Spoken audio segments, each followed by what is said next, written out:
खिज़ा के गिरते पत्तों को हकीर मत समझना, क्योंकि इन्हीं पत्तों के गिरने से बहार आती है।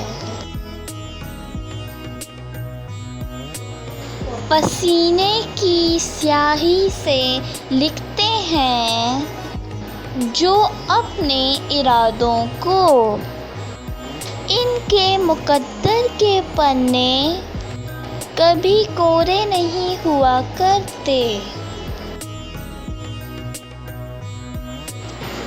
हौसला अफजाई करना सीखिए, परेशान तो सब ही करते हैं।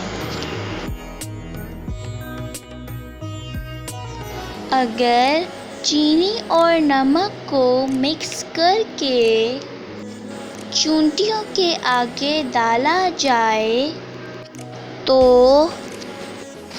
वो चीनी ले लेंगी और नमक को छोड़ देंगी।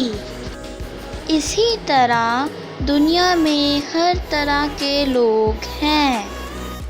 आप अपने लिए वही लोग चुनें जो आपकी ज़िंदगी को खूबसूरत और स्वीट बना दें।